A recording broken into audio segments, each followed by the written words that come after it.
about vision for Westbrook.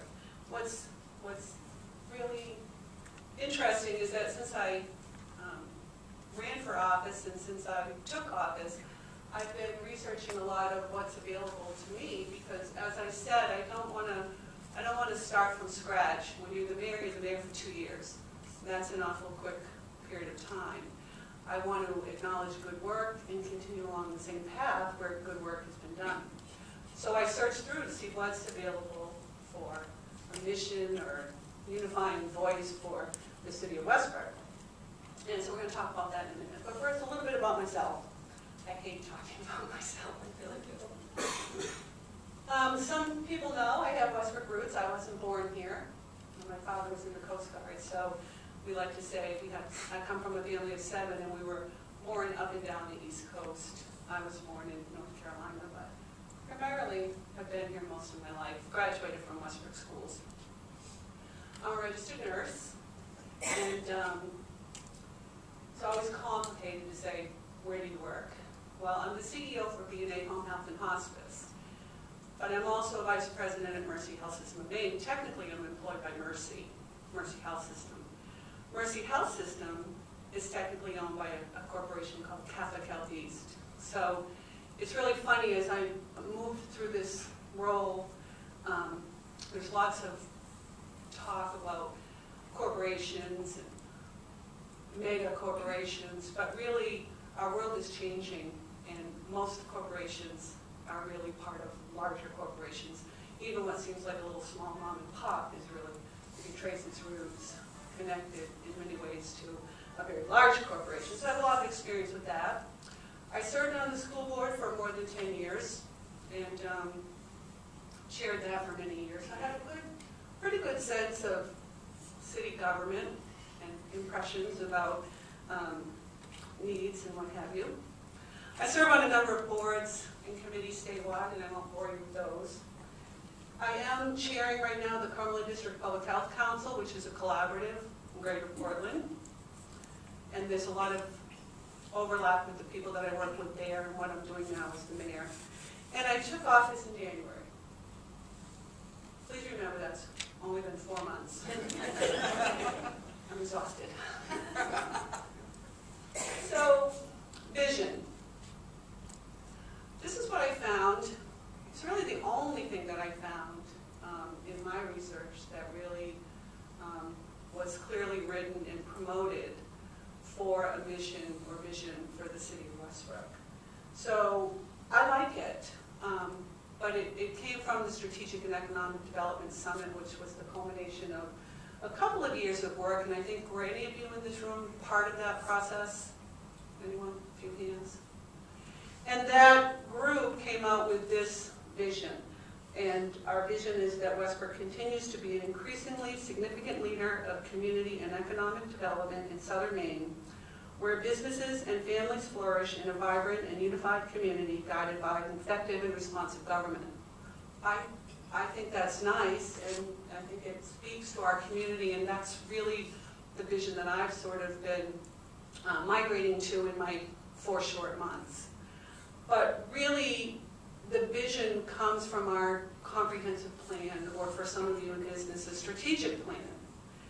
And the city of Westbrook, like all other communities, it's guided by Maine statute, needs to do a comprehensive plan at least every 10 years. I believe we're a little bit behind in updating our plan, but we have, since I took office, along with Molly Just, the city planner, been working on populating a committee. We're anticipating that the committee will take probably 18 months to complete its work.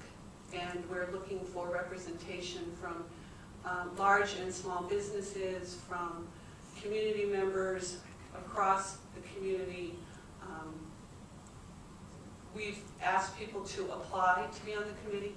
We have more applications than we anticipate to be an appropriate size to work through this process. So that's the good news. We have a lot of interest. But it's my hope that as we work through that process, we will then come out with what I hope will be a mission and a unified vision for the city of Westbrook that we can all resonate with, but more importantly, we can keep in front of us and keep visible to all of you that obviously have an interest as a business owner, but additionally our community. Through my work thus far, I've heard a lot of, well, that's not the vision that I heard. And it's amazing the different takes on people's impression of visions and commitments that have been made by the city. So it's important for me, in my role, that we complete this process, that we do it right, and that we leave the process with, again, a unified vision, but one that we promote and make very visible to our community in a very readable way, not a book on the shelf, not something that's just been put aside. And we also won't be just doing it every 10 years, that we develop a process coming out of the comprehensive planning process where we revisit it frequently because we need to be nimble. Life is changing, the world is changing, and we need to be responsive to that. So that's our hope, and that's our plan, and it's not too late. I know we have Dick Daigle. Where's Dick? Thank you. Dick volunteered to be on our strategic planning, comprehensive planning committee. And is there anyone else here that's been approached or has volunteered? Rainey Daniels, of course, and John Gallagher has committed from Westbrook Housing. So again, if you're interested, this would be the time, because Molly and I are going to be making decisions in the next couple of weeks about that committee. And we'd love to have your support and your participation. A few changes since I took office. Not much has happened. It's pretty slow.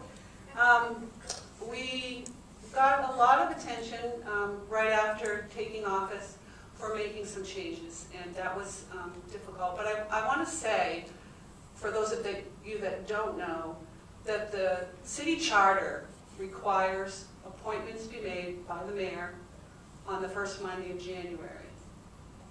It wasn't my intent to start with Big Splash, but it was my intent, and I told people as I was running for office that I do believe in change.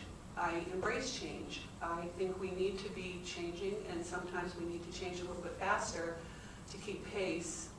And some of you that are on my board of directors at work know that it's a constant change, and so we need to be ready for that. In consultation with Jerry Bryant, who's done, I just want to really acknowledge, I was kidding when I said I always wondered what he did. I knew he was busy, but firsthand, the guy works nonstop, and we're really lucky to have him in the city of Westbrook. And so, together with Jerry, we worked and looked at, we're running an organization. We're running a $50 million organization right now in the city of Westbrook. And we need to be smart about resources, and we need to be smart about the structure. And we need to have a structure in place that allows us to be responsive.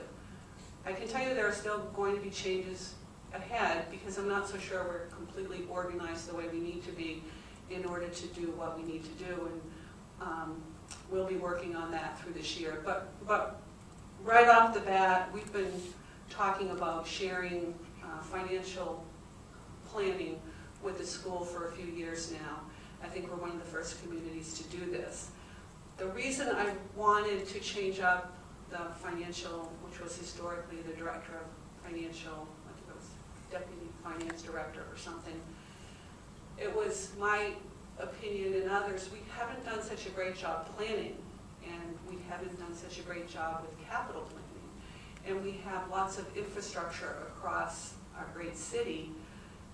We have lots of wonderful buildings, but we're very reactive to how we fix them sometimes, or how we plan for them. So a chief financial officer will oversee financial operations on both the city and the school side, and they will be also a significant leader for some capital planning for us. So that's why we changed that